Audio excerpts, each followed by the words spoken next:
Welcome back to another episode of the Me and Money podcast. Elliott, how's it going over there today? That's going well. How are you doing?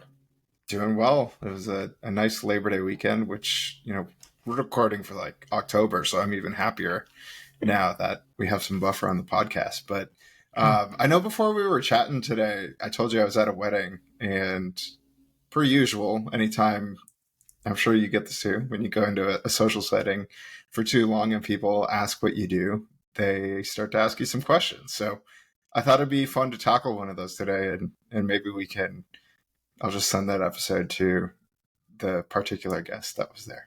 Yeah, I'm excited for this one. I would label this questions in the wild because we do get these questions and sometimes it takes an interesting turn to a different area. But what question did you get there? Yeah. So the question was, should I manage my own Roth IRA? And what I think this person was more getting at was, should I manage my own investments? I didn't really want to go, down the rabbit hole. I wanted to, not take a half hour to explain that a Roth IRA and traditional IRA and all these things aren't too different from each other. But I think that's really what they were driving at. So I think that's a fun one. I think we see a lot of that on Reddit. We see a lot of it on Twitter, LinkedIn, whatever, right? I can just go do this my own, like, why do I need to pay you, right? Yeah. So I think let's just start with, like, what are your thoughts on that? Yeah.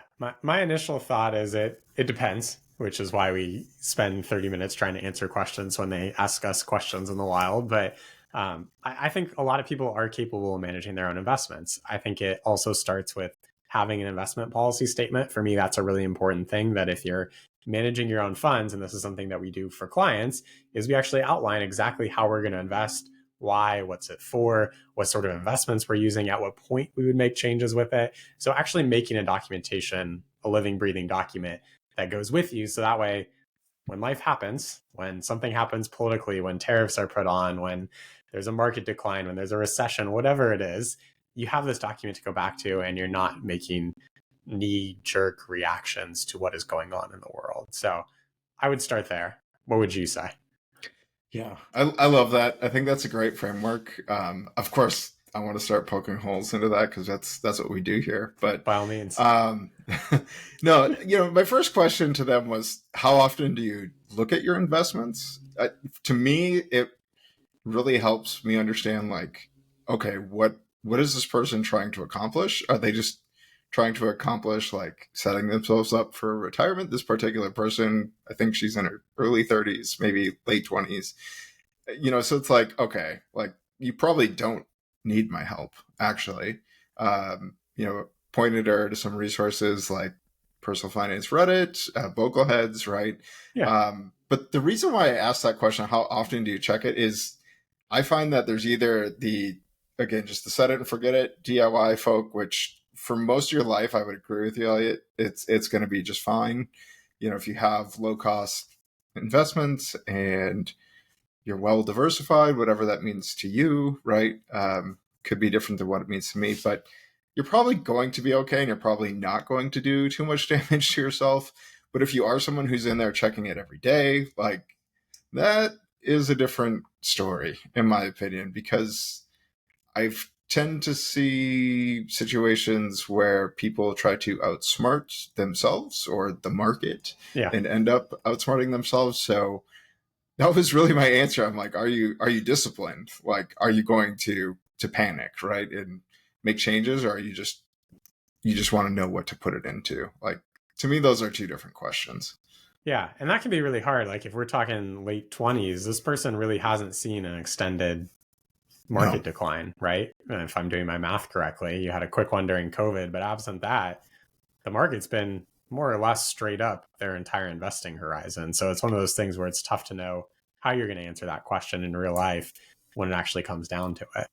Yeah. I mean, maybe they remember, like, high school, because I was, I'm not too far from my late 20s, right? So I definitely remember, like, 2007, 2008. I understood the headlines, but I didn't really understand what that meant for a lot of people in that time, right? So Yeah. I would Different agree when your with own that. money's at risk. Yeah. And I think, too, like, this isn't going to turn into, an investment thesis episode, but, outside of, like, any real downward trend across the market. We have kind of been in this weird period too, where the US hasn't really particularly underperformed. And that's where I see a lot of, I mean, we saw it in our own circle last year, right? Like, I should get the international portion out of my portfolios because it sucks. And it's like, well, it does until it doesn't, right? And so, again, we're not going to get too in the weeds here on investment recommendations, but I think that's something where in this internet era that we've been in, like, much of the same has been true for the last, shall we say, 10 to 15 years. Yeah. And I think that could change, right? Like, I'm not calling a change, but I'd be foolish to not think it could change, right? I hope you didn't jinx it there, Matt. Well, I mean, say what you will, but yeah. No, we don't need to turn this into a political podcast today. But yeah, so I guess, like, what would you, because when I heard you say, like, if you have an investment policy statement, like, that's all fine and dandy, but like, when rubber meets the road and these things start to happen, like, if you are a DIY investor, is that piece of paper going to stop you from doing something foolish or something that could devastate your finances at this point in the road? Like, again, I doubt she has like millions and millions of dollars in a Roth IRA, but I think you get what I'm saying. Right? Yeah. And who knows, right? But I think it's one of those things that if you do document it, there's at least a better probability that you stick with it or have something to go back to, as opposed to, I made these random investments at a random time because I was feeling about them how I was at the time. And now I don't know, given everything that just happened in the world, insert whatever just happened, how that's going to respond. Whereas if you do document it, at least there's some thought, there's some process behind it that you can come back to during that time. That's my feeling about that. You don't really know until you go through it, but it's better to make mistakes when you're younger and there's less at risk typically than later in life, is my feeling. Yeah, I would agree with that. And I think too, like, as much as we give some of the DIY communities like some well-deserved tough love from time to time, like, I could envision that scenario where these things happen and the communities are like, buy the dip, or, diamond hands, right? Like, not in the stock buying, meme stock buying situation, but, I guess I have a little bit more faith than maybe I did 5 or 10 years ago that those communities will actually step in and say, like, no, you shouldn't do that. Yeah, for sure. I think the next question, and maybe we can take this somewhere else, sort of becomes, what are the alternatives if you don't want to do it? Yeah. I mean, obviously, like, the traditional one, right, is work with someone like ourselves, right? I would say too, though, like, even with that, making sure that you're getting true financial planning. And that's something too, where I just think back to a prospect call that I had earlier this year. It was back in February. Like, man, if I could go back and just replay that call for that couple, they wanted to, like, invest their down payment fund on their house, and they're like, oh, I can just do that in, like, the S&P 500 Vanguard fund, right? And it's like, here's why you probably shouldn't do that. And some of the questions there were more along like, when do you plan on using this? And this is where I'm going with this. But working with someone like you or me, right? Like, those are the type of questions that we're asking. And if you are exploring working with an advisor and they're not asking those kind of questions, I think that's a pretty big red flag. But just make sure you're getting a holistic financial plan, or comprehensive, where they're actually asking you about, what do you want to do, 6 months to a year from now, like 5 years from now, when do you want to retire? Maybe you're too young to even understand that. But I think that's a really good place to start. Or maybe just go find some basic retirement planning questions out there that might help you understand, like, what you're trying to do with these investments. I guess that's the place I would start. But what about you, Elliott? And I think that's a perfect place. And I'm terrible at pitching my book. So I'm going to hold this up and pitch my book right now, because I think that's Money Lessons for Change, what they should have taught you in school. Like resources. That's a great way to learn more about that and how to structure that. That can provide a good foundation. I also think this is where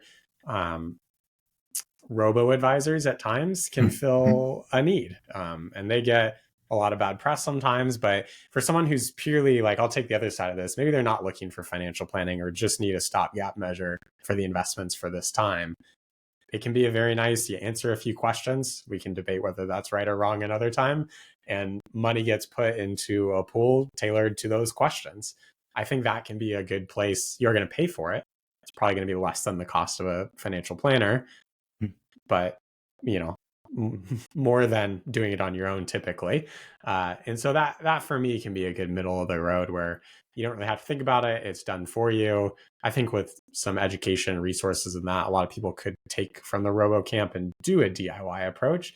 But it can be, if you really truly don't want to think about it, it's not a bad solution in a lot of cases. Yeah.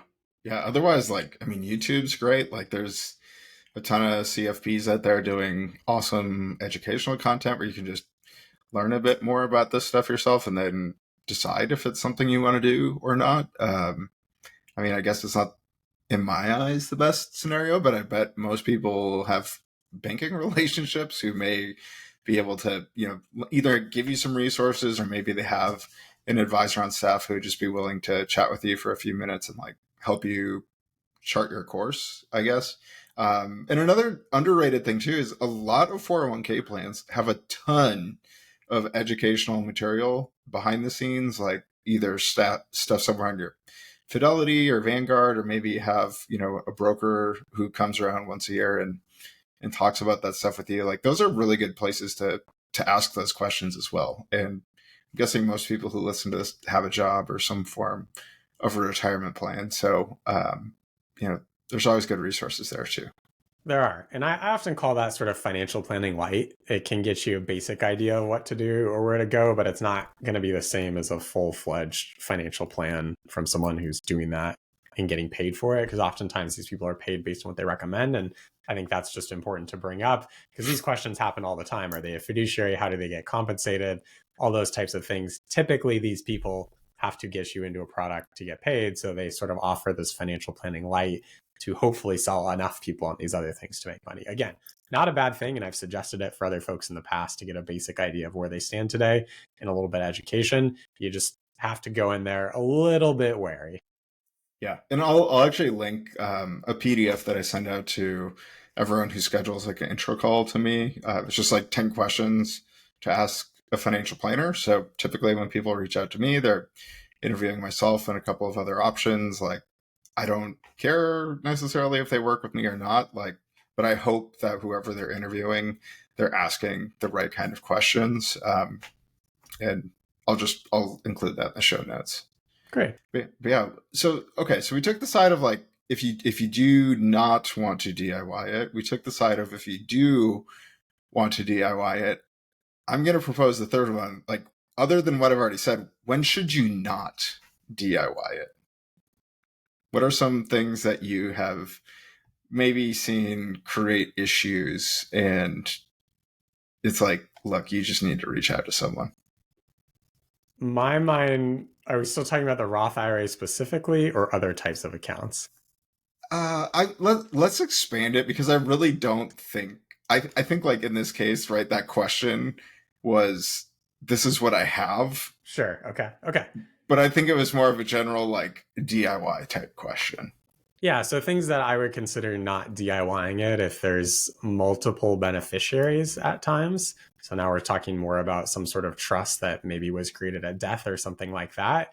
I'm more hesitant to do a DIY approach there because you have multiple beneficiaries, sometimes competing priorities, and it just opens up more risk for you individually on how you're managing that trust. And sometimes that's really nice to outsource to a third party to say, hey, I've worked with them to reach an allocation and how we're going to invest this, but they're really responsible for that. So if there's a mistake or something that the beneficiary doesn't agree with, you sort of have a little more protection and a little bit more removed from the situation. So that's where my mind goes immediately. What about for you? Yeah. Yeah, I would say honestly, like any inherited asset. I think it's just, I don't know.